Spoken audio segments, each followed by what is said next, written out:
kebesaran Allah.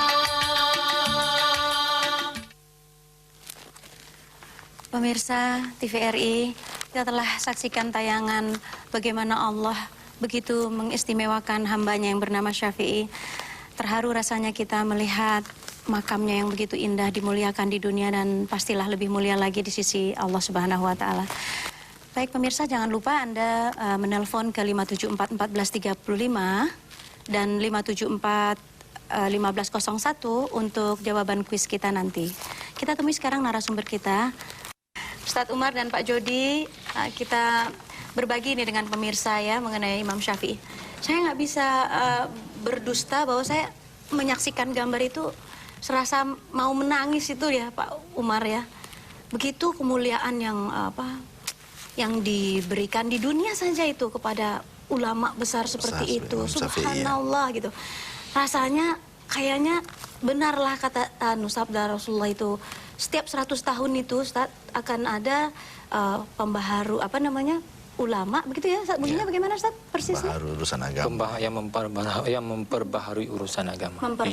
Yujadidul amrudiniha. Dan Imam Syafi'i ini adalah pada kurun kedua ya, Ustaz ya, beliau adalah pembaharu. Nah kalau sekarang ini Ustaz, pertanyaan saya yang pertama, sekarang ini kan awal abad baru Ustaz, 2000. Ini kita sedang menunggu-nunggu juga Ustaz ya datangnya sedih pertanyaan. Ulama pembaharu nih. Mungkin sebelum membahas kepada yang tadi, mudah-mudahan sampai ya waktunya. Yang pertama saya ingin menyampaikan dulu bahwa kata-kata Rasulullah SAW menyebutkan bahwa al-ulama warasatul anbiya, bahwa ulama itu adalah merupakan pewaris para nabi. Yang dikatakan menjadi pewaris para nabi ini artinya bukan hanya dia mewarisi ilmunya, tetapi juga yang dikatakan ulama ini adalah dia mewarisi akhlaknya, mewarisi kepribadiannya, mewarisi selain juga mewarisi ilmunya, juga mewarisi keberaniannya, mewarisi kepemimpinannya di tengah-tengah masyarakat begitu. Itu yang dikatakan bahwa ulama itu adalah merupakan pewaris para nabi. Dan ini juga dikatakan dalam hadis, dalam Al-Qur'an, di dalam ayat yang lain dikatakan bahwa orang yang takut dengan Allah itu adalah ulama.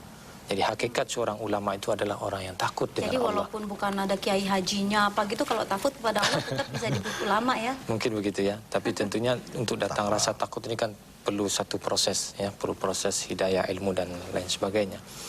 Dan kemudian dari ulama ini ada dua bagian yang kemarin mungkin sudah dibahas oleh Pak Jody dengan Pak Kiai Irfan Zidni ya, yaitu bahwa ulama itu ada yang berwatak nabi dan berwatak rasul. Ini dua yang berbeda, yaitu di mana berwatak nabi ini dia kealimannya, kezuhudannya, kewaraannya, akhlaknya baik itu untuk pribadinya. Tapi dia tidak diberi satu kemampuan oleh Allah untuk memimpin umat.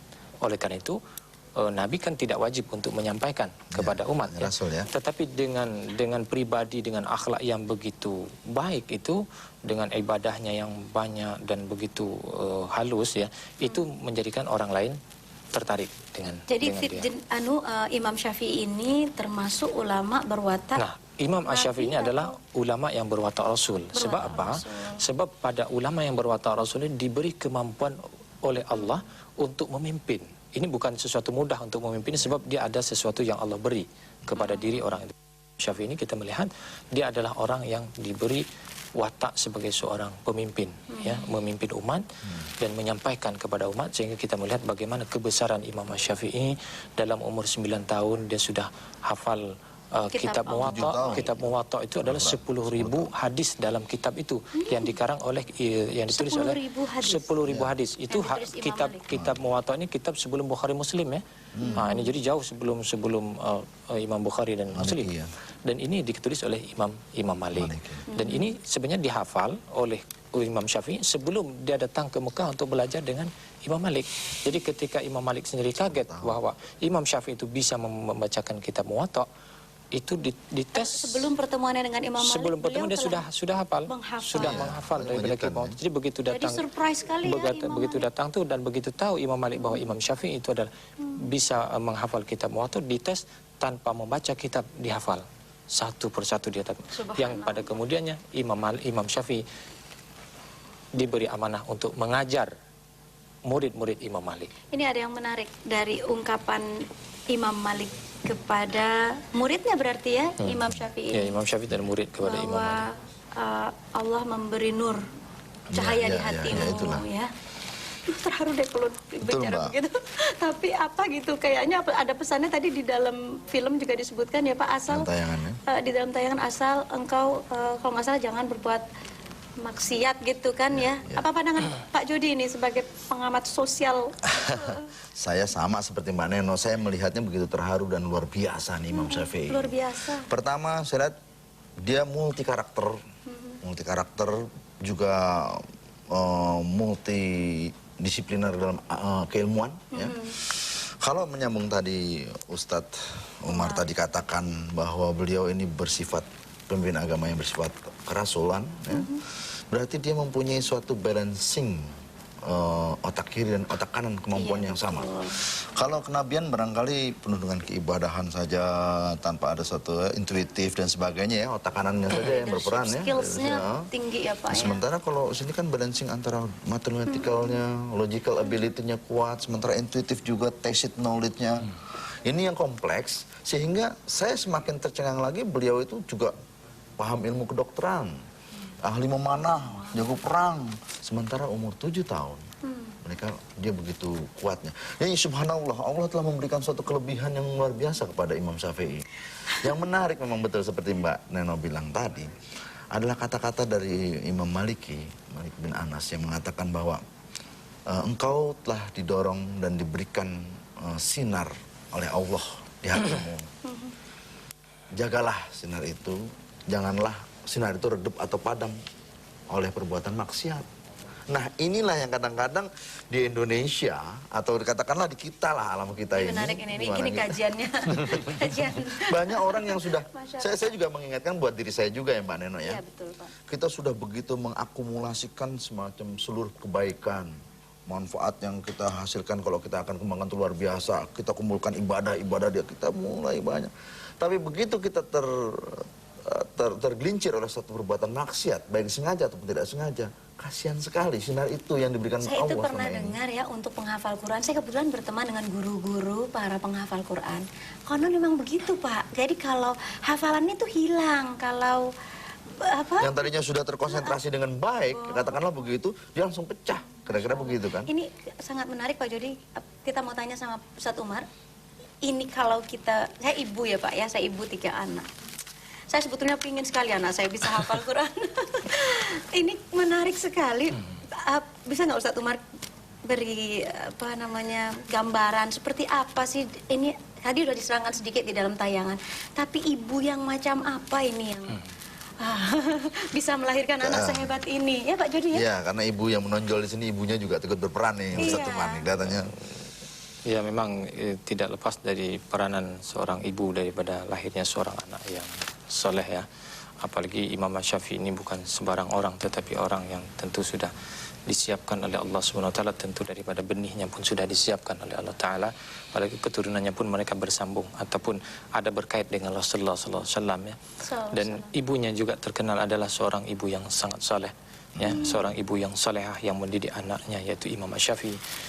Betul-betul dididik beliau itu adalah mendidik seorang anak supaya anak itu menjadi anak yang soleh. Sampai kepada satu adab pun kita melihat ketika Imam Syafi'i belajar daripada mengaji, kemudian datang ke rumah, kemudian ibunya kebetulan waktu itu sedang beribadah, Imam Syafi'i kemudian mengetuk pintu dan mengucap salam. Tetapi waktu itu mengetuk pintu agak keras sedikit. Tetapi apa kata ibunya? Wahai anakku, pulang, pergilah lagi ke sana sebab belum cukup ilmu kamu untuk beradab kepada ibu kamu. Sampai begitu ya. Ini tentu peranan seorang ibu. Sehingga kita dapat melihat lahirlah daripada seorang anak yang demikian dididik oleh ibu yang salehah ini, dapat lahir seorang ulama yang besar yaitu Imam Syafi'i yang dikatakan sebagai seorang mujaddid kurun kedua. Sebab di waktu itu dikatakan mujaddid kurun kedua, kenapa demikian? Sebab di waktu sedang terjadi bukan perselisihan tapi berbeda pendapat di antara 2 kaum, yaitu satu ahli hadis yaitu di Madinah ya, yaitu yang di situ yang imam besarnya adalah Imam Malik, dan kemudian satu lagi yang di Irak yaitu Imam Abu Hanafi ya. Di situ dua-dua berbeda pendapat. Kenapa? Imam Malik sendiri adalah berpegang kepada hadis, sangat berkuat berpegang kepada hadis. Kenapa? Karena takutnya menggunakan ra'yu atau menggunakan akal ini dalam menerapkan satu hukum, sebab khawatir nanti mengada-ada hukum. Nah, itu karena takutnya dengan Allah, ya. Kemudian satu lagi yang Imam Hanafi ini adalah dia tidak berani untuk mengatakan ini dari hadis dari Rasulullah. Tidak berani karena takut nanti dikatakan berbohong, membohongi bahwa ini sebenarnya datang daripada ra'yu, tapi bukan daripada hadis. Nah, sehingga timbul berbeda pendapat ya antara orang yang di Madinah dengan orang yang di luar Madinah, yaitu di mana tadi, di Irak, ya. Maka di sini datang Imam Asy-Syafi'i. Imam Syafi'i belajar dengan Imam Malik, menguasai hadis-hadis Imam Malik itu sendiri. Kemudian juga dia belajar dengan murid-murid dan sahabat-sahabat daripada Imam Hanafi. Sehingga di situ dengan kecerdikannya tadi, dengan bantuan dari Allah Subhanahu wa taala kepada Imam Syafi'i tadi, Imam Syafi'i melahirkan satu kaedah untuk mengistimbat satu hukum. Nah, untuk bagi orang-orang yang mengistimbat ini apa nih, Ustaz? Mengistimbat ini untuk mengeluarkan fatwa. Nah, jadi sangat hati-hati, sehingga Imam Syafi'i di dalam menghukum, mengeluarkan satu fatwa, sesuatu yang tidak ada hadisnya, beliau sangat hati-hati. Contoh kehati-hatian Imam Syafi'i, ketika beliau sedang menunggang di atas kuda, ya, beliau waktu itu ada yang bertanya, "Wahai Tuan, berapa kaki kuda Anda?" Imam Syafi'i turun dulu, dihitung 1, 2, 3, 4. Kenapa engkau katakan mesti engkau turun dulu, kemudian engkau katakan itu dihitung dulu 4. Kata orang itu, memang betul kaki kuda itu munasabahnya 4. Tetapi kalau Allah di waktu itu tarik kakinya 1 dan aku katakan di waktu itu aku katakan kaki kuda itu 4, berarti aku telah berbohong kepada kamu. Berhati-hati. Begitu berhati-hatinya ulama dahulu di dalam memberikan satu fatwa.